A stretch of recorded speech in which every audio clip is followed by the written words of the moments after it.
Domani a Gemona alle 14 al via le commemorazioni per il 50° anniversario del terremoto del Friuli. Il nostro gruppo seguirà in diretta la messa celebrata dal cardinale Zuppi. Il cane Conan è ufficialmente parte della polizia locale di Trieste. Grazie al suo fiuto in un anno sono stati sequestrati 5 kg di stupefacente. Nuovo capitolo nell'affaire Pallacanestro Trieste, oltre che su Roma il presidente Matjasic potrebbe tentare di trasferire il titolo sportivo anche su Milano, puntando sul fondo Red Bird che gestisce il Milan. Domani è la giornata della Spring Run con 3 gare fra maratona, mezza maratona e family, 10.000 persone iscritte, attenzione a divieti di sosta e transito. In regione interventi per 717 milioni di euro su strade, ciclovie e ponti, approvato dalla Giunta il programma dei lavori pubblici per il triennio 2026-2028. Numeri da record per la scorsa estate, ottime prospettive per quella a venire con un incremento di prenotazioni online del 25%, inaugurata la nuova stagione balneare a Grado. Intervista ai giovani protagonisti del Romeo e Giulietta dello Stabile, porteremo in scena anche un po' di noi, raccontano Giacomo Albaitz Cohen e Francesca Tucci. Buonasera telespettatori di Tele4 e benvenuti a questa edizione del nostro telegiornale che si apre con un aggiornamento di cronaca. Sarebbero di origine dolosa i 2 principi di incendio verificatisi questa mattina alla Startech Trieste ex Flextronics e poi Adriatronics. Un uomo incappucciato avrebbe dato fuoco a delle sterpaglie in una zona esterna dello stabilimento e vicino alla cabina del metano. Le fiamme sono state domate rapidamente dagli stessi addetti alla sicurezza dell'azienda che hanno utilizzato gli estintori evitando così che l'incendio si propagasse. Sul posto sono arrivati i vigili del fuoco per la bonifica dell'area, oltre che la Polizia di Stato e i Carabinieri. I militari dell'Arma hanno avviato le indagini per risalire al responsabile del rogo. In corso di acquisizione le immagini di videosorveglianza della zona. Proprio in questi giorni la Startech è balzata nuovamente sulle pagine della cronaca per il ritardo nell'erogazione degli stipendi di 320 lavoratori. Domani a Gemona alle 14 inizieranno le commemorazioni per il 50° anniversario del terremoto che dilaniò il Friuli. Il nostro gruppo seguirà in diretta la Santa Messa celebrata dal cardinale Zuppi. Intanto Monsignor Mannati ricorda l'afflato di solidarietà che in quei giorni partì immediatamente da Trieste. Domani a Reti Unificate Media Nord-Est seguirà in diretta a partire dalle 14 la commemorazione dei 50 anni del terremoto del Friuli che avrà il culmine nella Santa Messa celebrata dal presidente della CEI, cardinale Matteo Maria Zuppi a Gemona. Momento più intimo e spirituale del programma commemorativo che culminerà mercoledì con la presenza in Friuli del presidente della Repubblica Mattarella e della premier Meloni. In questi giorni i ricordi e le testimonianze che rimandano a mezzo secolo fa si susseguono. Monsignor Ettore Mannati racconta così la decisione di partire subito per le zone colpite dal sisma immediatamente dopo la prima scossa. E verso le 5 siamo partiti con i giovani della FUCI avevo chiesto a Coccolin, signor Coccolin che allora era l'amministratore apostolico e mi ha detto va e quindi siamo andati e ricordo che lì poi verso 6 siamo andati lì come si chiama, all'arcivescovado di Udine e ci hanno indicato 2 punti o su a Tarcento o verso Nimis. Siamo arrivati a vedere il disastro di queste case distrutte, le persone in strada, il terrore. Don Ettore tiene a sottolineare un aspetto particolare di quei giorni e dei mesi successivi, la gara di solidarietà partita dalla nostra città. Abbiamo poi coinvolto anche i cassa integrati della Vetrobel che sono venuti su con noi e il comandante di Via Rossetti ci ha offerto poi una grande tenda e la cucina da campo e anche una jeep con conducente, cioè c'è stata da parte di Trieste una grandissima generosità. Una solidarietà che col passare del tempo divenne sempre più concreta. In giro di 6 mesi più di 1800 persone di Trieste sono venuti tra artigiani, tra di tutto, muratori, studenti, anche medici, Camerini gli aveva dato l'opportunità di un piccolo ospedale da campo. Una tragedia immane, sottolinea Don Malnati, da cui scaturì anche un germe di fratellanza che egli ancora adesso ricorda con commozione. Abbiamo trovato la popolazione del Friuli, eccoci, popolazione provata, ma anche poi che si è lasciata coinvolgere, e abbiamo creato veramente, si dice così oggi, non solo un gemellaggio, ma una vera fraternità. Dunque adesso ci concentriamo sulla Santa Messa che sarà celebrata dal Cardinale Zuppi. Il Cardinale Matteo Maria Zuppi ha desiderato partecipare a questo evento perché non riguarda solo la Chiesa friulana, riguarda tutte le diocesi italiane che 50 anni fa in poche ore mandarono tantissimi volontari, tantissimi operatori della Caritas, tantissimi scout, tantissime associazioni di volontariato per soccorrere la Chiesa sorella ferita dal terremoto. Ma non solo la Chiesa italiana, abbiamo anche il 3 maggio la gioia di poter ospitare anche le chiese sorelle qui intorno dell'Austria, della Slovenia, anche loro vennero subito in soccorso. Quindi vuole essere quello del 3 maggio per intenzione Cardinale Zuppi nostra, quella di un'occasione di ringraziamento, della possibilità che le chiese possono vivere questa sorellanza. Inoltre vorrebbe essere questo come un momento di Chiesa anche in una prospettiva futura. Quindi quei valori che sono stati vissuti dalle generazioni friulane precedenti al terremoto, che sono state poi espresse durante il periodo della ricostruzione, quei valori di solidarietà che furono espressi dalle chiese sorelle che si fecero prossime, ecco, quei valori noi vorremmo riviverli, riscoprirli e che siano il motore della Chiesa anche del futuro. Perciò abbiamo chiesto che tutta la Chiesa friulana, anche le chiese sorelle con le loro delegazioni, fossero presenti domenica 3 maggio pomeriggio.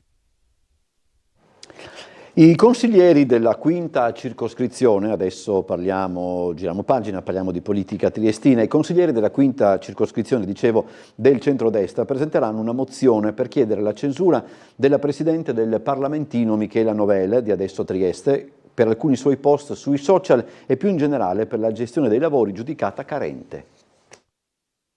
Negli ultimi mesi, soprattutto la Presidente che sui social si presentava come Presidente della quinta circoscrizione Michela Novel, quindi si attribuiva un ruolo istituzionale, giustamente, ha condiviso dei post che hanno messo assolutamente il punto su un discorso quasi estremistico. Prese di posizione giudicate inammissibili su temi sensibili quali foibe, giorno del ricordo, referendum della giustizia e da ultimo gli spari a Roma del 25 aprile. E bufera sulla Presidente della quinta circoscrizione Michela Novel, di Adesso Trieste, che i consiglieri dei partiti di centrodestra intendono censurare attraverso una mozione da presentare in Consiglio. Pietra dello scandalo alcuni post della Presidente sul suo profilo Facebook. Ha condiviso dei post antisemiti contro il giorno del ricordo,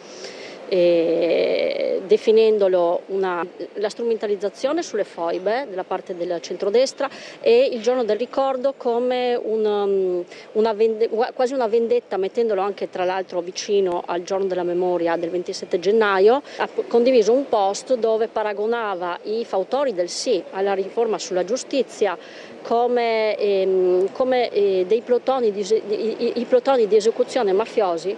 Fin qui i temi più politici, ma le critiche sulle quali si sono trovati d'accordo tutti i consiglieri di centrodestra si allargano alla gestione dei lavori del Parlamentino da parte della Presidente. La nostra circoscrizione è la più popolosa, ha circa 50.000 abitanti, per capirci molti di più della città di Gorizia, pari alla città di Pordenone, quindi una piccola città nella città. È una gestione del Consiglio che non ci piace già dall'inizio, ma che sta un po' anche degenerando, quindi crediamo ci sia la necessità di dare un segnale forte da questo punto di vista. E la presidente della quinta circoscrizione, si dichiara tutt'altro che preoccupata per la mozione di censura dei consiglieri di centrodestra. L'abbiamo sentita al telefono. Ho capito che la cosa non è grave, nel senso che mi hanno attaccato sicuramente su cose che io ho scritto sui social, ma sono tutte ponderate e quindi non mi preoccupo. Nel senso che immagino che possa dar fastidio, però sono tutte, insomma, non ho detto niente di che, non penso, non so. Non è preoccupata per l'attacco del centrodestra la presidente della quinta circoscrizione di Adesso Trieste, Michela Novel, che sui post condivisi su Facebook aggiunge: sul tema delle foibe, mio papà è istriano, abito in via Pirano a Bibione, sto andando là. E ho anche avuto, so che mio nonno è stato prelevato da casa, picchiato per 3 giorni, dopodiché hanno deciso di venire da Capodistria a Semedela, quindi insomma la questione mi è nota, però a me la storia piace tutta, quindi capire esattamente da cosa nascono alcune espressioni anche di odio, ma va conosciuta tutta. Quanto alle critiche che le sono state rivolte in merito alla sua gestione del Parlamentino in modo giudicato anarchico e inefficace dal centrodestra, Novel replica: No, neanche questo mi spaventa proprio per niente. Intanto è interessante perché alcune volte protestano per l'anarchia, altre volte protestano perché decido da sola, no? Allora anche quello. Comunque, lo stile, io cerco di far partecipare tutti, è vero che non sto lì a tenere i 5 minuti, perché secondo me anche se uno ne sta 7 per spiegare una cosa non è un problema, perché il problema, cioè la questione è capirsi, e se una cosa deve essere sviscerata io la sviscero, non uso il campanello perché mi dà fastidio richiamare all'ordine così. Dal 1° maggio il cane antidroga Conan è ufficialmente parte della polizia locale di Trieste. Resi noti i dati delle operazioni condotte grazie al suo supporto, sequestrati oltre 5 kg di sostanze illegali. Un anno di prova e molteplici conferme del prezioso contributo. Infine l'adozione. Dal 1° maggio il cane antidroga Conan è entrato ufficialmente a far parte della Polizia Locale di Trieste, insieme al suo conduttore. Lo riferisce l'assessore alle politiche della sicurezza Caterina De Gavardo. È passato un anno da quando la Polizia Locale ha potuto sperimentare l'utilità di un cane addestrato a riconoscere le molecole delle sostanze stupefacenti. Un test possibile grazie alla collaborazione con la locale del comune di San Michele al Tagliamento. È da lì infatti che arrivano il belga malinois Conan e il suo istruttore sottufficiale del comune veneto. L'unità cinofila è stata immediatamente inserita nell'organico e assegnata al nucleo interventi speciali. Garantito un presidio quotidiano di 6 ore a supporto delle pattuglie sul territorio. Le caratteristiche dell'unità cinofila, il fiuto particolarmente affinato del cane e l'elevata professionalità del suo compagno umano hanno permesso di sequestrare in tutto oltre 5 kg di sostanze illegali. In particolare, proprio nel 2026 si evidenzia un trend insensibile aumento dal sequestro complessivo di 1,2 kg da maggio a dicembre 2025. Nei primi 4 mesi di quest'anno la quantità di sostanza sottoposta a sequestro ammonta a quasi 4 kg, 3,9 per la precisione, più del triplo della metà del tempo. La presenza dell'unità cinofila riveste un ruolo decisivo nel contrasto al microspaccio, talvolta il primo corridoio che consente di risalire ai livelli superiori del mercato illegale, ottenendo risultati più consistenti sul piano investigativo. Nuovo capitolo nell'affaire Pallacanestro Trieste. Oltre che su Roma, il presidente Paul Matyasic potrebbe tentare di trasferire il titolo sportivo anche su Milano, puntando sul fondo Red Bird che gestisce il Milan. Potrebbe passare anche attraverso Milano il possibile smarcarsi da parte di Paul Matyasic dalla nostra città. Come noto, il presidente della Pallacanestro Trieste mira a trasferire il titolo sportivo altrove. Ora, secondo quanto riferisce il Piccolo, oltre che su Roma, Matyasic starebbe giocando anche sulla sponda di Milano attraverso una serie di contatti con Gerry Cardinale, cui fa riferimento il fondo Red Bird e che è già radicato nel capoluogo lombardo attraverso il Milan. Soprattutto sarebbe la visione sportiva di Cardinale, puramente all'americana, che potrebbe aver interessato Matyasic: intrattenimento, stadio di proprietà o gestione diretta e sinergia fra brand. Una squadra di pallacanestro legata a doppio filo con il mondo rossonero creerebbe un polo sportivo senza precedenti nel nostro paese. Sembrerebbe che Matjašić abbia avanzato la domanda per Roma, ma potrebbe essere che giochi su più fronti ed assicurarsi Roma, qualora l'ipotesi Milano dovesse sfumare, gli servirebbe per non restare col cerino in mano. Avanzando l'ipotesi Roma avrebbe più forza proprio nei confronti di Milano. Si capirà tutto la prossima settimana quando Matjašić dovrà scoprire le carte e Trieste starà quindi col fiato sospeso. Scusate, i numeri ufficiali saranno comunicati nei prossimi giorni, ma comunque l'edizione 2026 della Trieste Spring Run si annuncia importante anche da questo punto di vista. Al momento tra la maratona, la mezza maratona e la family oltre 10.000 sono i partecipanti. Domani come al solito in occasione della Kermesse divieti di sosta e transito lungo le zone interessate dal percorso delle gare. Tutto pronto dunque per la giornata clou della Trieste Spring Run. Domani saranno 3 le gare, alle 9 da Piazza Unità partirà la maratona che torna ad essere parte integrante della Kermesse, che si compone anche della 21 km, partenza ore 10 da Duino, e dalla Family Run, che poi altro non è se non la cara vecchia Vavisela, giunta alla 30ª edizione e che partirà dal bivio di Miramare alle 10. Come sempre in occasione della gara saranno in funzione alcuni divieti di transito e sosta, così riassunti stamani durante Sveglia Trieste dall'ispettore Tiziana Martini, collegata dalla sala operativa della Polizia Locale. Da mezzanotte di oggi saranno attivi i divieti di sosta su tutto il percorso della manifestazione, quindi tutto il viale Miramare, all'interno del porto vecchio, diciamo Porto Vecchio Porto Vivo, fino alla bretella di collegamento poi con Largo Città di Santos, Duca degli Abruzzi e via Machiavelli. Attenzione che anche sarà interdetto il parcheggio anche per tutti i mezzi a 2 ruote sulla piazza Tommaseo e la via Einaudi, quindi fare attenzione ai divieti di sosta.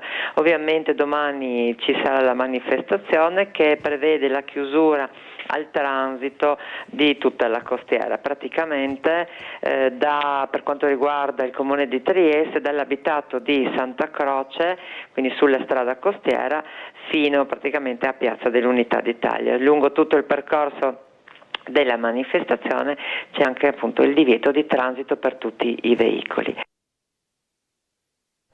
È stato approvato dalla Giunta regionale il piano triennale dei lavori pubblici, interventi per 717 milioni di euro. La Giunta regionale ha approvato il nuovo programma triennale dei lavori pubblici, un piano di interventi per oltre 717 milioni di euro nel triennio 2026-2028, investimenti in crescita per infrastrutture, viabilità e ciclovie, con un incremento di circa 41 milioni di euro rispetto al precedente programma 2025-2027. A comunicarlo è stata Cristina Almirante, assessore regionale alle infrastrutture e territorio. Il nuovo programma triennale segna un incremento significativo degli investimenti, ha commentato, superiore al 6% sia sul totale del triennio sia sulla prima annualità rispetto alla precedente programmazione. Un aumento concreto, conclude l'assessore, che rafforza la capacità della Regione di intervenire con opere strategiche diffuse su tutto il territorio.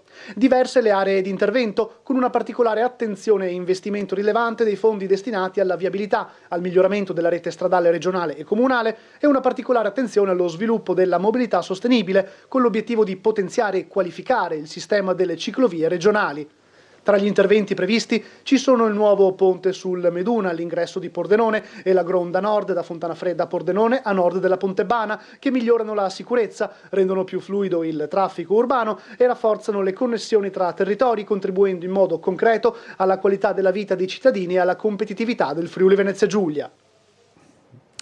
Raccogliamo una serie di segnalazioni che denunciano lo stato in cui versa il tratto stradale in uscita dalla superstrada slovena dopo il valico di Labuiese, a ridosso della prima rotonda fra Strada delle Saline e via Caduti sul Lavoro. Un tratto di competenza ANAS, costellato di buche. I segnalanti, cioè le persone che ci hanno telefonato, lamentano il pericolo di caduta soprattutto per i mezzi a 2 ruote e, com'è abbastanza evidente dalle immagini che state vedendo, non si tratta di abbaiare alla luna.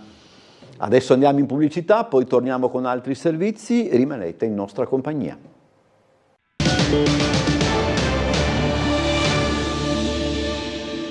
Di nuovo in studio, inaugurata la stagione balneare a Grado, l'anno scorso numeri da record per quest'estate, l'Isola del Sole registra già un più 25% di prenotazioni online.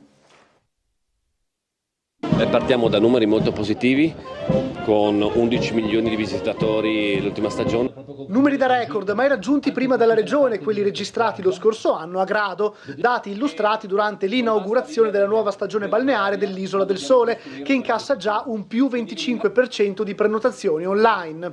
Dunque, anche per questa estate le prospettive sembrano ottime. La crescita delle visite non solo a Grado, ma anche in altre località del Friuli Venezia Giulia, vanno lette anche a fronte di un aumento dei passeggeri tramite lo scalo aeroportuale. Dove ricordo stiamo sfiorando il 1.700.000 passeggeri, partivamo quando siamo arrivati da 700.000 passeggeri, quindi più che raddoppiato, e sicuramente questo porta molti visitatori nella nostra regione. Questa stagione ci auguriamo ovviamente possa essere positiva, viviamo ovviamente nell'incertezza della situazione internazionale che condizionerà sicuramente, e ho paura, la parte aereo, quindi chi si muove attraverso quel mezzo. Sicuramente dall'altro lato però penso condizionerà le persone a stare più vicini, quindi tutto quel turismo di prossimità o dai paesi limitrofi potrebbe essere rafforzato. Nel corso della cerimonia, dopo la benedizione dell'arciprete Monsignor Paolo Nutarelli e l'intervento del sindaco Giuseppe Corbatto, il presidente della GIT Roberto Marin, oltre all'aumento delle prenotazioni online, ha reso nota la riconferma di 1.200 abbonati e evidenziato gli investimenti realizzati sulle strutture con 1.200 ombrelloni e 3.000 lettini in più, 2 nuovi settori e un rafforzamento delle attività di animazione. E in questo ponte del 1° maggio, mentre una parte del paese si sposta e si rilassa, un'altra continua a lavorare per garantire servizi essenziali e attività che non possono fermarsi. Quasi 82.000 gli addetti all'opera sul territorio regionale, secondo l'elaborazione dell'Ufficio Studi CGA di Mestre su dati Istat. In questo ponte del 1° maggio sono quasi 82.000 i lavoratori dipendenti operativi in Friuli Venezia Giulia. La stima, su dati Istat del 2024, è dell'Ufficio Studi della CGA che sottolinea: si tratta di una platea ampia e trasversale che comprende chi è impiegato nei settori del turismo e dell'accoglienza, dell'informazione, dell'intrattenimento, dell'agricoltura e dell'allevamento, ma anche nel commercio, nei pubblici esercizi, nei trasporti e nella sanità, senza dimenticare chi opera nell'industria a ciclo continuo e nei comparti della sicurezza e dell'ordine pubblico. Dei quasi 3.500.000 dipendenti che in Italia lavorano anche durante le feste comandate, la regione che in termini assoluti ne conta di più è la Lombardia, con oltre 567.700 unità. Seguono Lazio, Veneto e Piemonte e Valle d'Aosta. Rapportando invece il dato di chi lavora durante le feste sul totale dipendenti, la regione che presenta l'incidenza più elevata è la Sardegna, con il 25,2%, seguita da Lazio e Molise. In occasione di questo lungo weekend, mentre molti si concedono qualche giorno di vacanza, c'è una componente fondamentale anche nel Friuli Venezia Giulia che continua a lavorare. Operatori sanitari, forze dell'ordine, giornalisti, trasportatori di merci e persone, addetti alla logistica, insieme a chi è impegnato nel turismo, nella ristorazione e nel commercio. Sono lavoratori spesso invisibili, ma indispensabili. Senza il loro contributo la quotidianità si fermerebbe. La ricorrenza del 1° maggio, simbolo dei diritti dei lavoratori, è anche l'occasione per riflettere sulle condizioni di chi non può fermarsi, tra turni, sacrifici e responsabilità. A pochi giorni dalla prima abbiamo incontrato i giovani protagonisti di Romeo e Giulietta che affrontano i ruoli con uno spirito differente. Nei giorni scorsi, in occasione della presentazione dello spettacolo che andrà in scena al Verdi dal 9 maggio alternandosi con le recite dell'opera di Gounod, i protagonisti di Romeo e Giulietta, diretto da Paolo Valerio per il Teatro Stabile Regionale, hanno regalato al pubblico presente una prova del loro talento riproponendo la scena del balcone. Giacomo Albaitz Cohen e Francesca Truci, 24 e 23 anni, sembrano comprensibilmente non veder l'ora di andare in scena e sembrano affrontare il proprio personaggio in maniera differente. Se Giacomo appare più timido nell'approccio, Francesca sembra quasi volerlo destrutturare. Personalmente non posso che essere felice, è una grande sfida attoriale ovviamente e cerco di portare al personaggio tutta tutta la mia personalità, diciamo, tutta la mia energia, il mio vissuto. Cerco di togliermi da quella visione del ruolo di Giulietta, di Shakespeare, della poesia, che chiaramente è quello che è, però cerco di portarla a una concretezza, no? Che penso sia quello che interessa agli spettatori.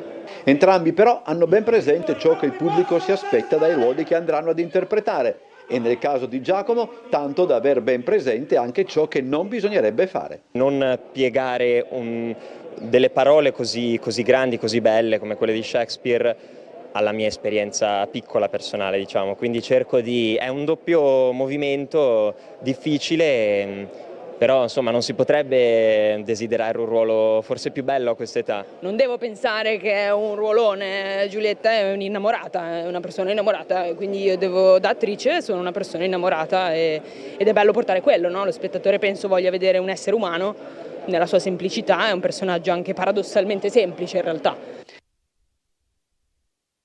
È tutto, grazie per essere stati con noi. Vi ricordo domani, oltre agli appuntamenti consueti del telegiornale delle 13:20 e delle 19:30, appunto la diretta per l'inizio delle commemorazioni del 50° anniversario del terremoto del Friuli, che andrà in onda in tutte le reti del nostro gruppo a partire dalle ore 14. Buona serata a tutti e arrivederci.